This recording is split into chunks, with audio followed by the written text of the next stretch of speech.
também. Então, lancei livros dela, corrigi livros, CDs, DVDs e construímos um império bom. Muito bom. E quando eu digo muito bom, é muito bom. Uhum. Em que sentido? Em que sentido? De que eu não sabia, eu não precisava fazer conta. Entendi. No sentido de deixar... vamos comprar um outro apartamento para alugar? Vamos comprar aquele prédio ali para fazer de escritório? Nesse sentido. Uhum. Vamos aplicar na bolsa? Tem algum investimento fora do país? Bora! Nesse sentido. Uhum. Vocês construíram juntos isso? Na parceria, vocês eram muito parceiros. Eu tinha minha casa, né? Ela morava de aluguel quando nós nos conhecemos. Mas aí pegou o boom da exposição do casamento. Eu, como administrador, peguei o gancho e fui. E aproveitei cada. Então lancei grife de roupa, pulseira, tudo que você possa imaginar. Uhum. Entendeu? Livro, DVD, CD, clipe, YouTube, tudo naquela época. Uhum. Então vinha dinheiro de todos os lados. É por isso que eu nunca precisei de dinheiro de igreja, de dízimo. É por isso que, por exemplo, quando eu ia visitar uma igreja para falar, eu não cobrava como as pessoas cobram. Entendeu? Porque eu não precisava. Mas a tua fonte de renda era pelo fato de tu ser um influenciador? Ser Eu famoso? eu era um influenciador do meio gospel. Entendi. Uhum. Entendeu? Que não existia essa palavra ainda, influencer. Não existia Uber naquela época. Não existia história do Instagram, tá? Então, Sim. Tava mal saindo do Orkut pro Facebook. Exatamente, né? Então, aí nós nos projetamos a ponto de ter programa de TV e tudo mais. Uhum. E aí foi construindo. Eu comprei uma casa gigantesca no melhor condomínio, no melhor bairro do Rio de Janeiro. Tivemos um prédio comercial, carros, aplicações muito boas. E aí, em 2016, que quando tudo aconteceu, eu estava começando a fazer terapia. Porque eu estava me vendo rodar o mundo e não vivendo nada. O meu assistente, ele que me dizia aonde eu ia, o que eu ia comer, ele que separava a minha roupa. Uhum. Às vezes eu chegava num lugar, as pessoas falam, poxa, eu te vi naquela cidade, ou eu te vi naquele país. E eu não lembrava mais. De tanto que estava agitado. Eu falei, não... Você estava sendo só jogado pro lado e pro outro, sem consciência do que estava acontecendo. E eu falei, não quero isso. Então, eu estava engordando, inchando. Eu falei, não, olha só, esse ano eu vou dedicar um pouco mais para mim. Então, contratei um personal, comecei a malhar, procurei uns médicos, fazer uma ortomolecular e não sei o que. E virei para ela e falei, olha, eu vou investir em alguns projetos meus. Começou a mudar ali. Porque até então eu tinha investido em todos os projetos dela. Uhum. Eu falei, não, vou lançar outros livros, vou lançar outras coisas e tal. E ali começou a mudar alguma coisa. Isso é uma leitura que eu faço hoje, que eu demorei para fazer. 18 dias antes de tudo acontecer, que a gente, enfim, vai chegar lá, ela me propôs mudar o regime de bens do casamento. Porque minha família tem muito caso de câncer. E aí ela falava, se você tiver um câncer, e se você morrer em uma das viagens, a sua família que nunca está aqui vai ficar com metade e a gente vai ficar desamparado. Então vamos mudar o regime para separação total de bens. Coloca tudo no meu nome, porque eu e a criança a gente fica protegido e você vai estar sempre com a gente. E aí eu falei, não vou mudar regime de bens. Eu faço um testamento. Isso foi 18 dias. Aí eu estava com uma agenda ainda muito cheia. Fiz interior de São Paulo no final de semana seguinte. Depois São Paulo, dia 11, eu estava em Sorocaba, dia 11 de junho de 2016. Dia 10 eu estava em Sorocaba, dia 11 eu estava em Campinas. Viajei a noite inteira, porque não tinha voo, para chegar de manhã cedo, dia 12 de junho, que era dia dos namorados, e era aniversário dela. E era um domingo. Eu tinha que estar na igreja, apresentando crianças, fazendo a ceia, tudo mais. E tem isso, está tudo gravado lá, sorrindo, brincando, batendo palma, comemorando o aniversário dela. No dia seguinte, tô achando ela estranha, tem 2 amigas dela na casa, e assim, a gente não levava amigos sem comunicar, mas as amigas dela estavam lá, ela não falou comigo, achei estranho, mas vindo de uma sequência de viagens, eu tinha que ir para a empresa cuidar de outros assuntos. Na terça-feira, passou segunda, na terça-feira ela chega perto de mim e fala, à noite eu já tinha dispensado os funcionários, e diz assim, a criança foi estuprada. Eu lembro nitidamente, o sofá cinza, eu dou um pulo, eu me transformo e eu falo, quem foi? Onde ele tá? Ele tá bem? Tá em que hospital? E não sei o quê.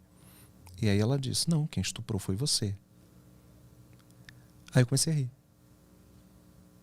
Aí eu falei, beleza, podem vir. Assim mesmo. João Podem Kleber, pode vir, sair. podem vir, gente. Pô, essa foi Vem uma banda horrível. tocando, pim, piriri, Essa pim, foi horrível. Eu fiz isso. Porque eu achava tão ridículo que eu achei que era uma pegadinha. E eu vi que não era uma pegadinha. Aí ela pegou, saiu de casa, foi para um hotel, falou, olha, até sexta-feira, isso terça-feira, até sexta-feira eu volto pra gente conversar sobre o que vai acontecer. Aí eu falo, pô, o filho foi estuprado, você vai pensar quantos dias? E onde ele tá?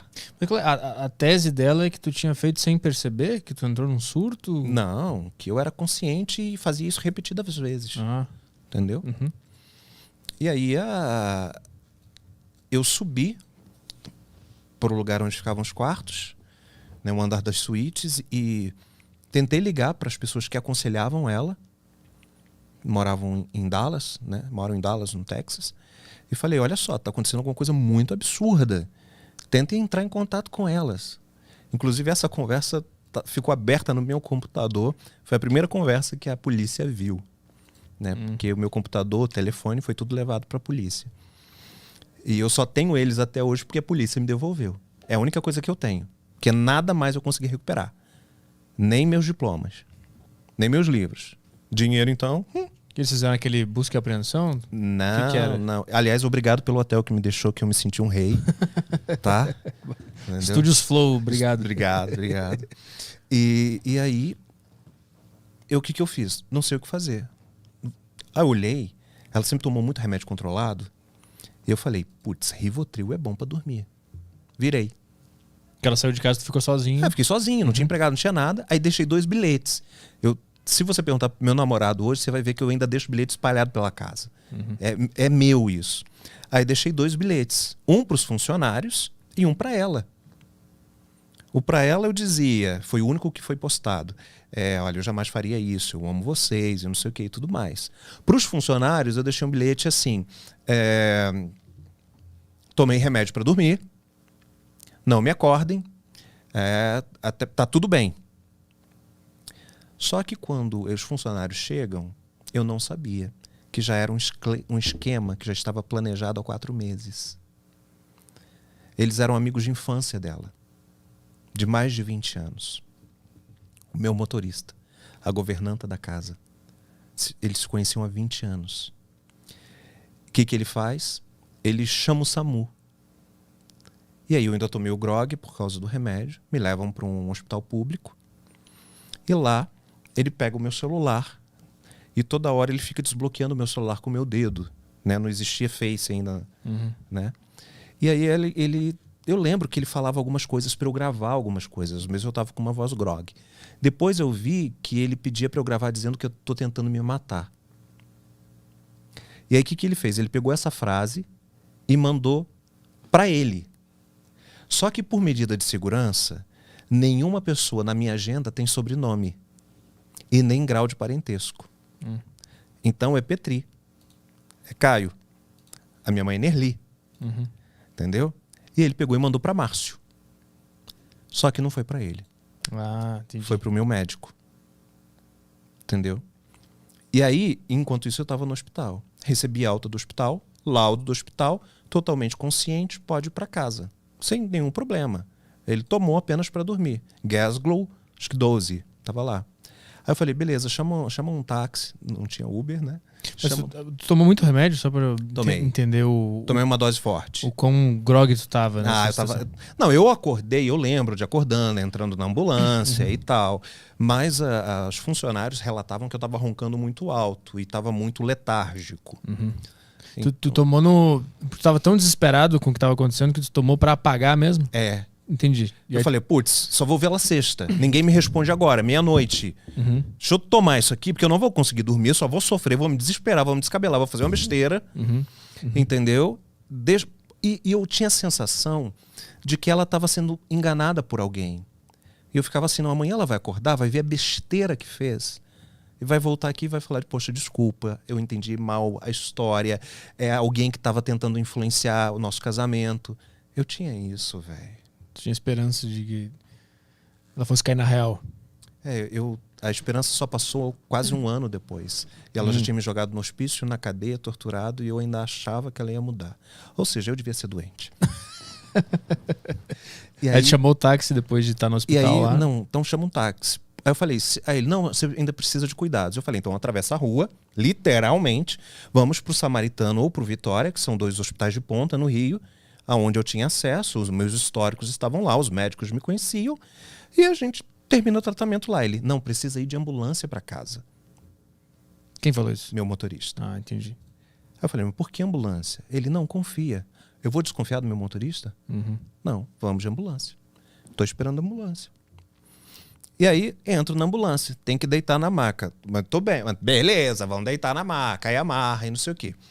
Do hospital até a minha casa, eu fazia aquele caminho pelo menos 3, 4 vezes ao dia.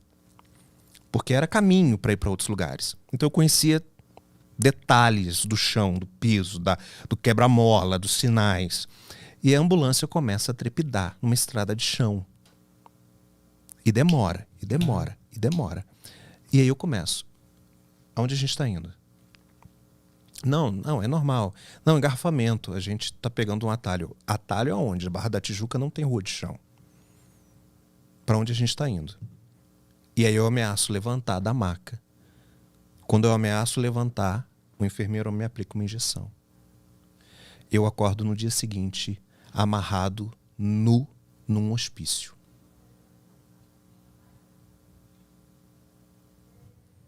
Pausa dramática. Internado por ser extremamente agressivo, bipolar, multipersonalidades, pedófilo, tentativa de suicídio e inúmeras coisas. Quando tu acordou, tu estava numa cama, numa cela? Como é que era? Eu estava... Se você entra na clínica de reabilitação, parece um spa de tão linda. Só que lá atrás, no fundo, depois das árvores, tem umas celas. Eu estava amarrado numa maca metálica, tipo essas de hospital, só que bem... de filme de terror antigo, que faz...